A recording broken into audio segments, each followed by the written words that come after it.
Cette vidéo présente les différentes façons de gérer les exceptions qui peuvent se produire au cours de l'exécution d'un programme en Java. Nous verrons également comment créer nos propres exceptions pour les cas de fonctionnement anormal de notre programme. Commençons par définir ce qu'est une exception au sens d'un programme Java. Nous parlerons d'exception pour toute instruction qui ne se déroulera pas correctement. Il existe plusieurs types d'exceptions qui peuvent se produire dans un programme Java. Les exceptions les plus connues sont certainement null pointer exception, qui se produisent lorsque nous essayons d'utiliser une variable qui est une référence vers un objet, mais que celle-ci ne pointe vers aucun objet. Ce problème intervient à chaque fois que nous déclarons une variable, mais que nous ne l'initialisons pas avec la création de l'objet à pointer. Si nous essayons d'utiliser cette variable sans l'avoir initialisée, l'exécution du programme déclenchera une exception de type null pointer exception.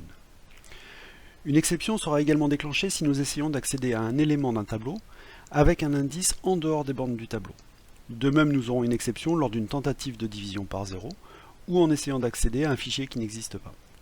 En résumé, une exception se produira à chaque fois qu'une instruction ne pourra pas se dérouler correctement. Pour les constructeurs et méthodes des classes proposées par l'API, il est possible de savoir si chacune d'entre elles risque de déclencher une exception. Cette information est donnée dans la documentation. Elle apparaît dans la définition de la méthode avec le mot-clé throws. Et une description du cas qui peut produire une exception est donnée dans la description du constructeur ou de la méthode. Lorsqu'une exception se produit, il est nécessaire de la traiter de manière à assurer un bon déroulement du programme. Pour cela, il est possible de capturer ces exceptions pour les gérer. Selon la nature de l'exception, il peut être intéressant de la traiter pour faire un retour à l'utilisateur sur la nature du dysfonctionnement. Par exemple, si un accès à un fichier n'est pas possible, un message d'information pourra être affiché à l'utilisateur pour l'avertir de ce problème d'accès. D'autre part, quelle que soit la nature de l'exception, il sera toujours important de la traiter pour proposer une alternative au problème et ainsi permettre au programme de continuer de fonctionner correctement. Il existe deux manières de gérer une instruction qui peut déclencher une exception. La première consiste à traiter directement le problème avec des blocs try-catch qui vont permettre de séparer les instructions utilisées pour le déroulement normal du programme de celles utilisées pour traiter le dysfonctionnement révélé par le déclenchement de l'exception. L'autre solution consiste à ne pas gérer directement le problème et à propager l'exception déclenchée au moyen du mot-clé throws. Le meilleur moyen de traiter une exception est d'utiliser les blocs try-catch. Cela consiste à avoir deux blocs d'instructions distincts. D'une part, le bloc qui débute par le mot-clé try. On mettra dans ce bloc les instructions qui risquent de déclencher une exception. À la suite de ce bloc, nous ajoutons un autre bloc précédé du mot-clé catch. Les instructions de ce bloc ne seront exécutées que si une exception est déclenchée par une des instructions du bloc try qui le précède. Par exemple, dans ce cas, le bloc try contient la construction d'un objet de type fileReader qui peut déclencher une exception de type fileNotFoundException. Cette exception, si elle se produit, sera ici récupérée par le bloc catch, dans lequel nous avons simplement mis l'instruction e.printStackTrace, qui permet d'afficher le type d'exception qui s'est produite, ainsi que la pile des appels de méthode ayant amené à cette exception. Cette instruction ne sera donc exécutée que si l'instruction newFileReader du bloc try ne peut s'exécuter correctement et déclenche une exception de type fileNotFoundException.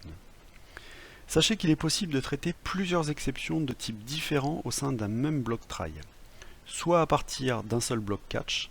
Par exemple, dans ce nouveau cas, l'instruction du bloc try peut déclencher deux exceptions différentes. Le constructeur de fileReader peut déclencher une exception du type fileNotFoundException et le constructeur de URI peut en déclencher une du type URI syntax exception. Il est donc possible de faire un seul bloc catch qui permettra de capter l'une ou l'autre des exceptions. Dans ce cas, quelle que soit l'exception déclenchée, le traitement effectué sera le même, à savoir les instructions passées dans le bloc catch. Cependant, si vous souhaitez effectuer un traitement différent selon le type d'exception qui se produit, il est possible de faire un bloc catch par exception à traiter.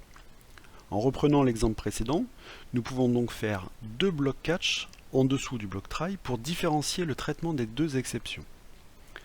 Enfin, notez que si vous traitez une exception avec un bloc try-catch, si une instruction déclenche une exception, les instructions qui suivent dans le bloc try ne seront pas exécutées et passera directement au bloc catch. Dans tous les cas, les instructions après le bloc try-catch seront exécutées.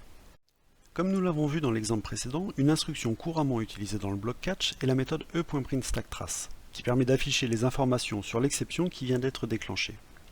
Nous aurons notamment le type de l'exception qui vient d'être levée et une explication du problème qui a déclenché cette exception.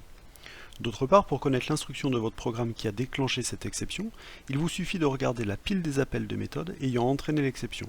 et de prendre la ligne la plus haute dans la pile qui concerne une de vos classes. Dans cet exemple, nous pouvons voir que l'erreur s'est produite dans la méthode lire fichier de la classe personne et que cela concerne plus précisément l'instruction se trouvant à la ligne 16 du fichier person.java.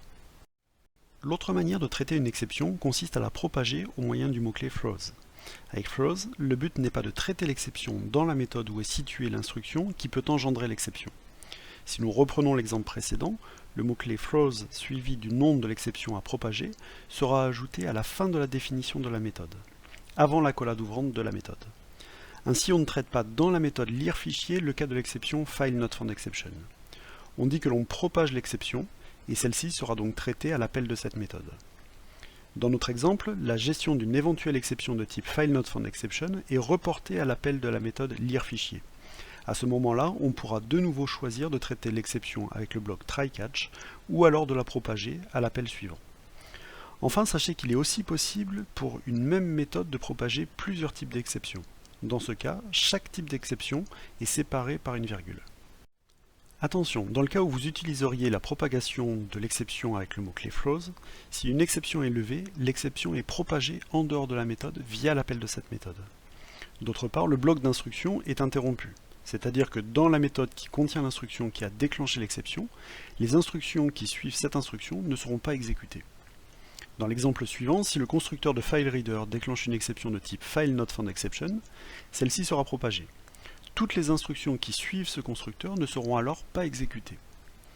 Dans le cas où vous souhaiteriez exécuter certaines instructions quoi qu'il arrive, il est possible de placer l'instruction qui peut déclencher une exception dans un bloc try, puis de le faire suivre d'un bloc précédé du mot-clé finally. Les instructions qui seront placées dans ce bloc finally seront exécutées quel que soit le résultat de l'exécution des instructions se trouvant dans le bloc try. Reprenons notre exemple, plaçons cette fois-ci le constructeur de FileReader dans un bloc try. Si le constructeur lève l'exception fileNotFoundException, celle-ci sera propagée et l'instruction demandant l'affichage cette instruction 0 est exécutée ne sera pas exécutée. En revanche, les instructions placées dans le bloc finally seront exécutées avant la propagation de l'exception. Ainsi, si cette méthode est à son tour placée dans un bloc try-catch, l'exécution de ce programme nous donnera le résultat suivant, dans le cas où l'exception fileNotFoundException se produirait. L'instruction se trouvant dans le bloc finally de lire fichier sera exécutée, puis l'exception sera propagée. L'appel de la méthode lire fichier se trouvant dans un bloc try-catch, les instructions suivant cet appel ne seront pas exécutées. En revanche, celles du bloc catch seront exécutées.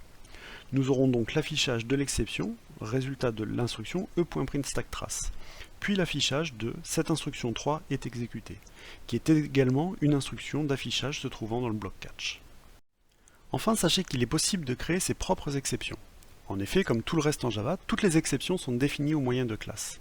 Toutes ces classes héritent de la classe exception qui permet d'afficher le message d'erreur et de gérer la pile des appels de méthode ayant entraîné l'exception. Il est donc possible de créer sa propre classe d'exception en créant une classe qui hérite de la classe exception. Par exemple ici, nous souhaitons créer une exception pour les cas où nous aurions une valeur négative alors que nous souhaitons avoir une valeur positive ou nulle. Pour cela, nous créons donc une classe valueException qui hérite de la classe exception. La seule chose à faire est de définir un constructeur par défaut ou un constructeur qui prend en paramètre les éléments qui ont entraîné l'exception. Dans notre cas, nous passons en paramètre la valeur qui ne répond pas à notre besoin. Pour personnaliser le message de l'exception lors de l'affichage de celle-ci, nous passons au constructeur de la classe exception le message que nous souhaitons afficher. Enfin, pour utiliser cette exception dans notre programme, il suffit d'instancier cette classe et de propager l'objet créé au moyen du mot-clé throw.